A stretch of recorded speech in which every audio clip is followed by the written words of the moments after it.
कैसे हो आप लोग সকলোৱে ভাবি আছে চাগে ন মই অসমীয়াত কিয় কথা নাপাতো চ' তাৰ ৰিজন এটা আছে অসমীয়াত কথা পাতিলে কি হয় মোৰ অসমীয়াটো ইমান ভাল নহয় সেইকাৰণে অসমীয়াত কথা ইমান পাতা নহয় আৰু বাকী সকলোকে মই এই ভিডিঅ'ত মাধ্যম দি এটা কথা ক'ব বিচাৰোঁ যে যোনটো কাট অফৰ কাৰণে আপুনি ৰৈ আছে যে আপোনাৰ ফিজিকেলৰ কাট অফ কি যাব সেইটো মই একদম আপোনাক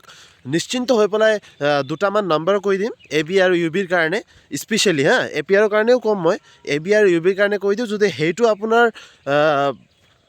ডাউট এটা আছিলে যে মোৰ যদি কাট অফ ক্লিয়াৰ নহয় কি হ'ব সেই দুটা যদি নম্বৰৰ ভিতৰত আপোনাৰ নম্বৰটো আহি যায় তেনেহ'লে কাট অফ 100% ক্লিয়াৰ হৈ যাব যদি আপুনি এ বিৰ কাৰণে প্ৰিপেৰেশ্যন কৰি আছে তেনেহ'লে আপুনি ধৰি থাকক যে 51.5 51.5ৰ ভিতৰত আপোনাৰ কাট অফটো আহি যাব কিন্তু যদি আপুনি ইউ বিৰ কাৰণে প্ৰিপেৰেশ্যন কৰি আছে ঠিক আছে ইউ বিৰ কাৰণে প্ৰিপেৰেশ্যন কৰি আছে তেনেহ'লে ফিজিকেলৰ কাট অফটো আপোনাৰ 32 হিচাপত যাব 32 যাব অল ডিষ্ট্ৰিক্ট কৈ আছোঁ তাতকৈ ওপৰত নাযায় আৰু সেইটো পচিবল নহয় বাকী কোনোবা ডিষ্ট্ৰিক্ট আৰু চিৰাং এইবিলাক ডিষ্ট্ৰিক্টত অলপ যাব পাৰে সেইটো বেলেগ কথা বাকী এই দুটা নম্বৰ আপুনি লৈ থওক এ পি আৰৰ কাৰণে 28ৰ পৰা 31ৰ ভিতৰত যাব আৰু সেইটোৱে বাকী